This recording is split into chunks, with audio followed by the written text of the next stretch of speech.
Hi, welcome to Jeff's 5 for July 23rd, 2015. This week we're going to talk about You Can Play, Bloom County, some Emmy Award nominations, and of course, So You Think You Could Dance. So here we go. Last week, the You Can Play organization was honored with the very first Stuart Scott Inspire Award, which was given out as part of ESPN's first Sports Humanitarian Awards. I can't imagine an organization who is more deserving of this, especially at this time. You Can Play was founded several years ago by Patrick Burke, and his mission was to help eliminate homophobia in sports and make locker rooms a safe place for all athletes, with the motto being, if you can play, you can play.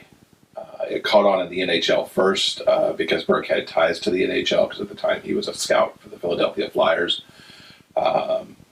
It's taken off. Many NHL teams have done videos in support of it, and it's moved from there into being very embraced by collegiate teams, other pro teams, teams from around the world have embraced the message, which is awesome, and it's great to see the organization get this kind of award in recognition of their work. At the actual awards ceremony, Burke appealed to the crowd to help the organization ensure that no LGBT athlete ever has to choose between what they love and who they love. Very inspiring message. I'm very proud to support You Can Play.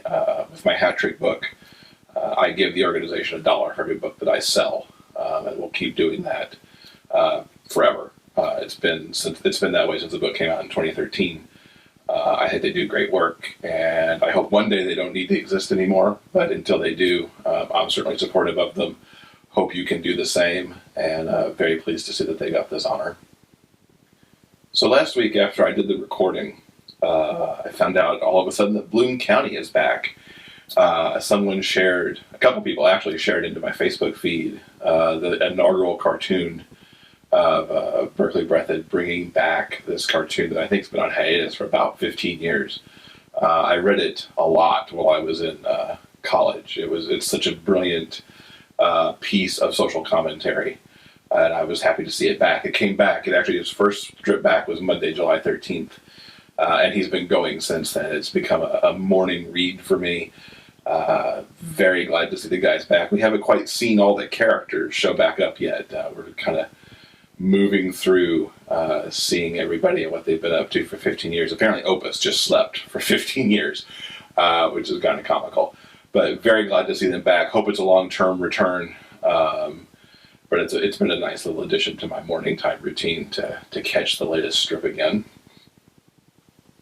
So as most of you know, the only sport that I really tend to watch is hockey. I find most of the other sporting events to be mostly boring, especially if you're watching them on TV. They could take forever. All the commercial breaks stretch these games out that should get done much faster than they do. And honestly, to me, almost everything runs so much slower than hockey that it doesn't interest me as a general rule. But there are athletic competitions that I'm a big fan of, and like right now we're right in the heart of the season for these. American Ninja Warrior came back on, I think it was Memorial Day weekend, and I've been watching that very consistently. They've just started their second round of the competition with the city finals leading into getting people to the Vegas grand finale. I've watched Ninja Warrior in one configuration or another for many years. Back when there was the network that was G4, they would run the Japanese competition Sasuke under the they would run Sasuke under the Ninja Warrior banner, and they showed 20-some competitions of those.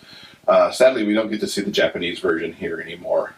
Esquire doesn't seem to want to run some of the newer competitions that have happened, because they have the American Ninja Warrior brand in conjunction with NBC. But the American Ninja Warrior, especially the last couple of years, have really taken off. Super hard obstacles, especially this year. We're seeing people knocked out and not being able to finish city finals courses in many cases. I think in this week's Kansas City, I think it was only 3 people actually got through and completed because of a very nasty thing called the body prop that was stuck in the middle of the course. very inspiring stories with these athletes who are trying to get through to get to the Vegas finals. Michael Spanger, in particular in Kansas City, running the course for his wife, who has a very terminal illness, and they don't know how much longer she's going to live. And one of her things was she wanted to see Michael run this course. And he'd actually gotten fit because he needed to be able to carry her up and down the stairs in their home. Stories like that, plus just the difficulty of getting through this obstacle course, make it such an amazing program to watch. This week also, the CrossFit Games are running down in Carson, California. Crazy competition involving all manner of fitness. Their goal is to find the fittest on earth, and they put you through a gauntlet of workout routines that are just mind-blowing in how fit these athletes are, for both the men and the women. There's also seniors and team competitions and team competition.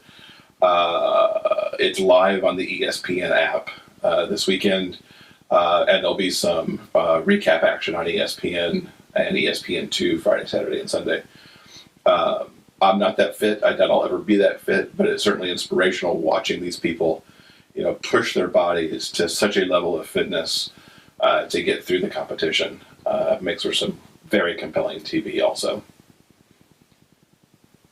The 2014-2015 Emmy nominations came out at the end of last week.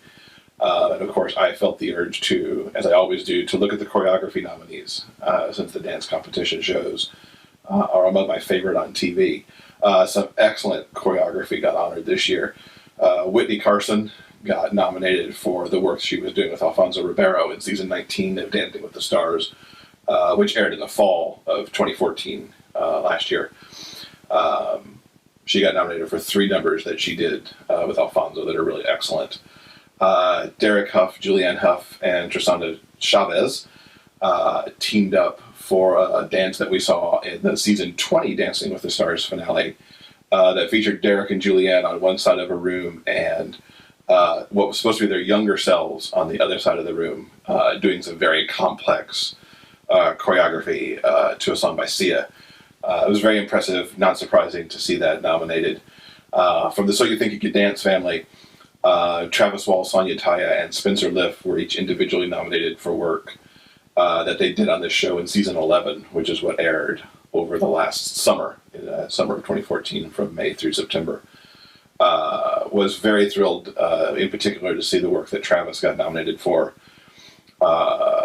which included his Beneath My Wings number, which kind of celebrated marriage equality. Who's going to win? I'm kind of torn here between Travis's numbers and the Derek, Julianne, and Trisanda piece of work also. I think it's all really excellent work. I think it's going to come down to those two, and I'm not really sure which way it's going to go for the finals. I guess we'll find out when the Emmys come out. I think those get awarded in September. As good as that other work is, which is all very Emmy-worthy, I do feel that Sharna Burgess was overlooked. I don't know if perhaps she didn't submit on behalf of herself, or if Dancing with the Stars didn't submit for her, which is a possibility.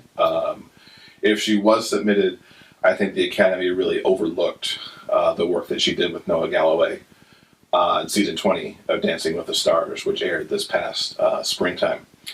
The work that she did to create dances that Noah could do with his specific situation, where he had no arm and an amputation above the knee, which made his knee just not respond the same way. He really couldn't put weight on it and bend it and bounce back from it.